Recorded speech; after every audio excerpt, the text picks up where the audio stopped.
John Paul Miller has been outed. This according to Melissa, the paralegal. Remember her? She sent an email detailing things that John Paul Miller has done illegally to her. Let's talk about what those things are. Remember the paralegal, Melissa Moncari, who came on Robbie Harvey's show, then on my show, and then John Paul Miller filed a $6 million lawsuit against her? Well, that lawsuit has now been dismissed. Plus, she has come forward with some more information about how John Paul Miller allegedly used that lawsuit to control her. She claims that he used it as a weapon to try to get her to do the things that he wanted.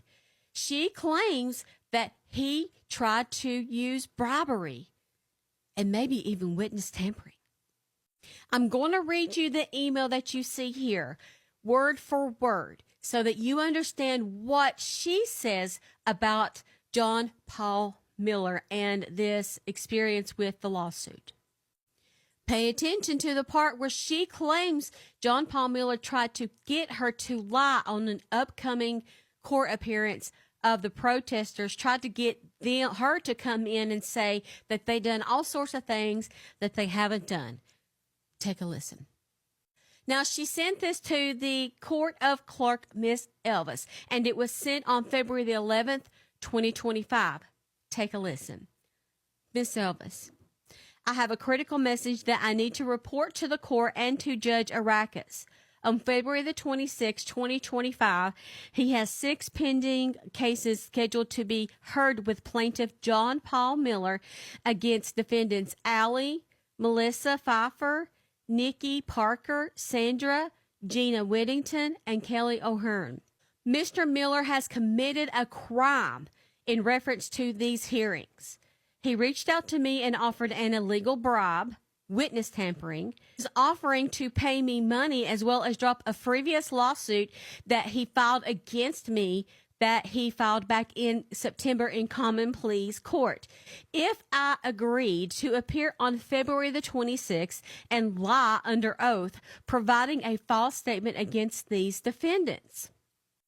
He wants me to say that they attack cars, harass him, take pictures of license plates, put license plates online, abuse him, and follow and stalk him every location he goes to. None of this is true, and none of it matches what I witnessed at the legally organized protest. He is demanding that I agree to lie on his behalf, and he will pay me and drop my lawsuit. He is using a lawsuit that I was never served with as a weapon against me. Lying under oath is also a crime. He is using a lawsuit that I was never served of as a weapon against me. Lying under oath is also a crime. He is not only witness tampering, but offering to pay me to commit a crime. I emailed him back in order to obtain the information he was offering in writing, and now I am reporting it to authorities and Judge Arrakis. I am attaching the screenshots and printed emails for your reference. I am happy to answer any questions you need. I would never agree to this, and I am trying to do the right thing by reporting it to all authorities, which is going to increase my risk of being in danger. Please make sure this gets to Judge Arrakis. And there is emails attached and also text messages attached. We also know today that there was sort of a preliminary meeting of sorts of the attorneys of those countersuing John Paul Miller at the courthouse. We also know that when John Paul Miller asked the judge if he could enter in text messages and an eyewitness into exhibits, the judge said no. And then John Paul Miller got mad and he left before the meeting was over. So what's going to happen next? And what do you think about this? Now, what do you think of what has happened so far? Are you starting to believe the things that people say about John Paul Miller? Look at this. I'm going to read this to you. This is a post by Liz Farrell. In court today, I mean, you'll recall just a while ago, I just told you about this event just a few minutes ago. Breaking news in Micah Francis case, this is the title. In court today, Judge Christopher Arakis gave protesters packets of documents showing messages sent from J.P. Miller and TikTok user True Crime Re to Melissa Mancari.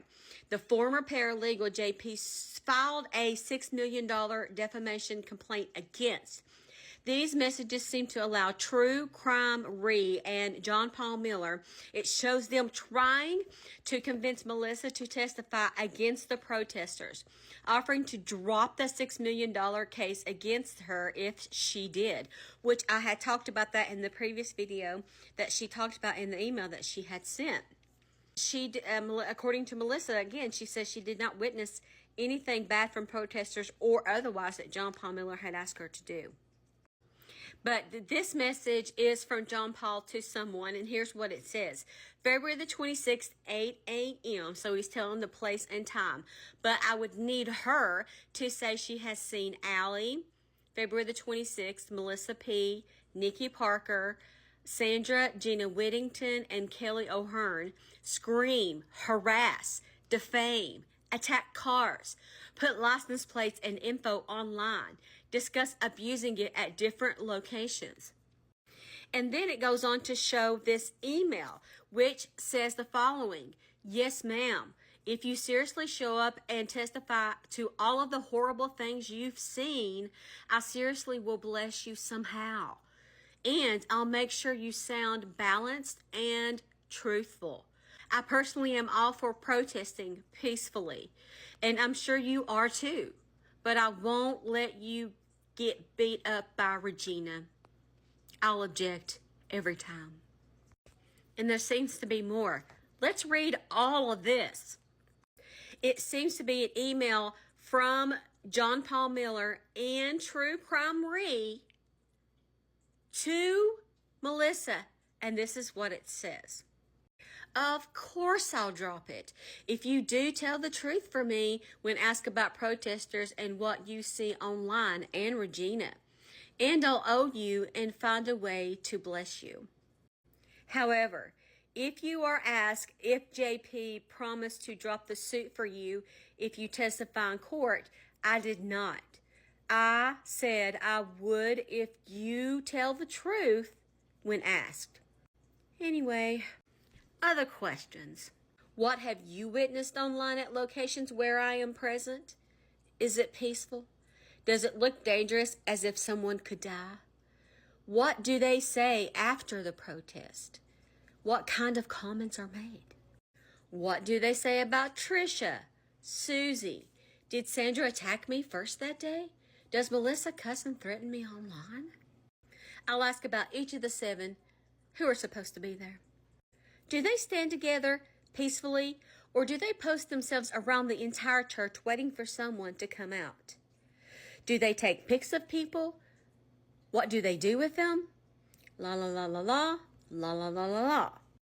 So, now that all of this has come to light, what do you think?